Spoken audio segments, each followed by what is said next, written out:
From the Stone Age to the Space Age, humans have prized asbestos for its incredible resistance to fire and other elements. Welcome to Asbestos Rewind. Hi everyone, I'm asbestos attorney Justinian C, and welcome to today's episode of Asbestos Rewind, where we take a look back at all the various ways that humans have used asbestos throughout history.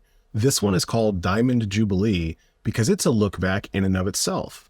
In 1939, Asbestos magazine published Asbestos, the Magic Mineral, 75 Years of Service to Humanity, and that was their 75-year look back. That's a Diamond Jubilee on all the different ways that asbestos had been used. So let's take a look at the article and some of the things that they talk about. Remember, this was written in 1939, and according to them, the asbestos industry was now 75 years old. At the celebration at this time of the Diamond Jubilee of Asbestos, 75 years of service to humanity, brings to light many of the interesting legends about the magic mineral. Asbestos, although known to the ancients, dates back only 3/4 of a century in real service to mankind as we now know its uses. Now, I'm not exactly sure what date that they're picking as this 75-year anniversary. It doesn't say in the article. It was 1866 was the first time that anything was patented to use asbestos for insulation. If you watch our Asbestos 101 video in episode number 2 of the 101 series, we talk about how Robert Toop had the first patent for asbestos insulation, but that wouldn't have put this quite at 75 years. Still, the 1860s is when asbestos started coming into its own and being used as an actual insulating product. And it continues, the mineral has intrigued man since olden times, and it is inevitable that it should be surrounded by a rich and colorful lore. Perhaps the modern world is too civilized. 11 centuries ago, all it took to avert a world war was an asbestos tablecloth. Remember, this is 1939. World War II is going on. They're trying to be kind of topical is what they're aiming to do. And they're telling the legend that they say right here. Or so goes the legend. According to this story, Charlemagne, king of the Franks, was threatened with invasion by the savage hordes of Harun al-Rashid, emperor of the East. To avert the war, Charlemagne called a peace conference to hear the demands of al-Rashid's ambassadors, and contrary to certain conferences of modern history, this one really worked and peace was saved. Now, I've read this particular story several times in asbestos books, and it's always the same thing. They threw the tablecloth in to the fire after eating a big banquet meal, and then pulled it out, and all the food was burned off, and the enemy hordes, whatever you want to call them, were just shocked and thought it was some kind of magic that this sort of tablecloth couldn't be burned. As I say, it was not the good king's arguments that averted war, however, or his threats of retaliation. It was his asbestos tablecloth. When he tossed it into fire to clean it before his guests and then drew it out unscathed, the ambassadors were convinced they were dealing with a great magician and a practitioner of light magic, and went home to advise al-Rashid not to take on Charlemagne. So that's the story. It's repeated over and over again. This is when it first starts getting repeated in the 1930s. So this year, throughout the United States and Canada, the 75th anniversary of the modern history of asbestos is being celebrated by the many firms engaged in the mining and manufacturing of this fireproof magic mineral. Until the 1860s, when asbestos was first discovered in Canada, asbestos had always been a source of mystery and fear, and even down to a few short years ago, the general public's acquaintance with it was limited to theater curtains and to the grayish material which kept hot, pot-bellied stoves from burning down country railroad stations. Now, in the 20s and 30s and so forth, they used asbestos as theater curtains, and we've talked about this in some of our other videos, some of the usage of it, but that's what they're talking about is back in the day, everyone was going to the theater, and if there was a fire, it could be deadly. And we all know when a crowded building catches on fire, there's stampedes and all of that. Asbestos theater curtains were intended to be able to extinguish the fire or at least prevent it from spreading. So today, asbestos is used in 1,000 ways in industry and in the home. The actual number that I've always heard is about 3,200 uses for asbestos, and we are working on cataloging them so we can publish this and let everybody know what those 3,200 uses were. But here they're going to talk about asbestos was used for roofing and siding shingles, brake linings, fireproof ship construction, building sheets, pipes, flues, even for fireproof Santa Claus whiskers. I'll be honest, I don't know exactly what they're meaning here. I think Santa suits had beards that were made of asbestos in the 30s. That's just terrifying to think of. The last thing you want to do is have your little kid sit on the lap of somebody who's got asbestos right here and is going to breathe it on them. And it mentions that they were also used for earmuffs for permanent waving, which was, perms, which were, I guess, kind of new in the 30s, and they needed to do something to not catch women's hair on fire. So they used asbestos. American scientists in great American research laboratories have indeed taken this age-old mineral, which Einstein says is the oldest thing in the world, and have performed real magic. Now, I read about asbestos a lot. I've never seen Einstein talk anything about asbestos or suggest that it's the oldest thing in the world.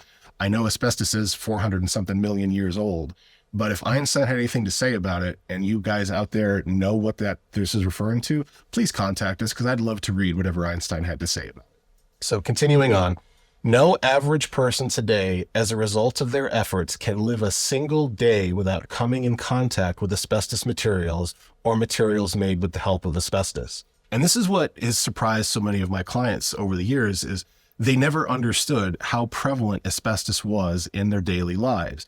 It was in telephones, it was in radios, it was in cars, it was in hair dryers, it was in ovens. The very first glass door oven ever made was insulated with asbestos. Asbestos was everywhere in the 30s, the 40s, the 50s, and people don't necessarily understand that. And they've got this picture here that shows an asbestos rock with the vein running through it. And then it continues on, in its native state, asbestos is a rock found in narrow veins between other types of rock. Because of its crystalline composition, when it's crushed or teased up mechanically, it becomes a mass of soft, silky fibers easily spun into thread and cloth, or combined with other materials, notably cement, and then pressed into boards or built up in laminated form for walls, pipes, and shingles of the like. That's why they called it the magic mineral. It was a rock that could be spun into a fiber, and it would look just like any other type of yarn or twine or what have you. The greatest known deposit of asbestos in the world is found in the province of Quebec, Canada, where the largest asbestos mines in the world are operated. The largest mine was called the Jeffrey Mine. It was operated from the Johns Manville Corporation and shut down. At least Johns Manville sold it in 1982. But most asbestos, the white chrysotile asbestos, which was the popular kind, came from this gigantic mine. Now, it says 3/4 of a century ago, asbestos was first found and developed in a nearby area, and from this event began the modern industry as America and the world know it today. That really can't be overstated. Modern industry began in part because asbestos was available to insulate and do all of the things that it could. At the time, they had no known substitutes for asbestos, and for some period of time, no one knew it was harmful. Now, by 1939, the asbestos companies internally, they knew their products were harmful and they continued selling it anyway. But the rest of the world didn't know. It was many years after its discovery in Canada, however, before the world understood fully the vast potentialities of asbestos as a protector against heat, fire, weather, wear, motion, and sound. It was such a curiosity, in fact, that as late as 1872, H.W. Johns, who had a little store on William Street in downtown New York, used to give regular Saturday afternoon performances with a pair of asbestos gloves, which he had imported from Italy and which he kept in a safe. When a goodly crowd had gathered, Mr. Johns would have his helper don heavy white mitts, reach into the coal stove, and pass among the doubters with the glowing coals in his hands. Now, H.W. Johns was the Johns in Johns Manville. Company hadn't been formed yet. He was still a guy kind of puttering around with asbestos, trying to figure out what it could be done with. Now, think about that. He had to get his gloves from Italy and kept them in a safe because in 1872, asbestos was very rare and valuable, and they didn't quite know what to do with it. He eventually figured out that if you put asbestos on some felt, he could make a roofing tile product. From that, the Johns Manville Company was born. The sad postscript for Mr. Johns is that he died in February of 1898 of a disease that we now know would have been asbestosis. But in 1872 and in 1898, no one had any idea what they were doing with the dangerous product. Now, in the Middle Ages, asbestos was more of a curiosity than a useful product, and an expensive curiosity too, for history tells us that Ferdinand III, Palatine of the Rhine, paid 18,000 gulden, or $6,300. This is 1939. $6,300 was a lot of money. For a single asbestos napkin so precious, it was stored in the Imperial Museum in Vienna. I have no idea if it's still there. If I ever make it to Vienna, I'll check it out. But if any of you out there do know if it's there, please contact us and let us know, especially if you've taken any pictures of it. If you look at our other asbestos videos in the 101 series, we have some pictures of Benjamin Franklin's asbestos purse, which he kept and then sold to a museum in England. So asbestos has always been a curiosity until it had its industrial usage. The article continues that Marco Polo also speaks of asbestos and claimed it was a product made from the skins of salamanders. And also in our Asbestos 101 video, we explain why there's a link between salamanders and fire. The earliest of all mentions of asbestos in recorded history, however, goes far back to the year 450 BC. In that year, Callimachus, one of the most famous of all Greek sculptors and the inventor of the Corinthian column, was delegated to fashion a lamp to burn at the feet of Athena. It was solid gold and so beautiful it was spoken of often in ancient writings, and its wick, even more precious than its gold, was spun of asbestos. We've done another video where we have a more modern usage of asbestos in a wick, and that was a World War II era Zippo lighter wick. Those were made of asbestos for your Zippos back in the day. It is from Canada itself, however, that we get perhaps the most picturesque legend of asbestos. It happened in a Northwoods lumber camp. The lumberjacks returned to the bunkhouse one night after working all day in wet slush to see a new member take off his shoes and then his soaking socks. In full view of his fellow workers, he tossed the socks into a fireplace, let them sit for a while, and then pulled them out. After waving them around in the air to cool them off, he then put them back on and looked around for someone to start a poker game. But no one was left in the bunkhouse, and not a man would return until Old Magic Socks had been given his walking papers.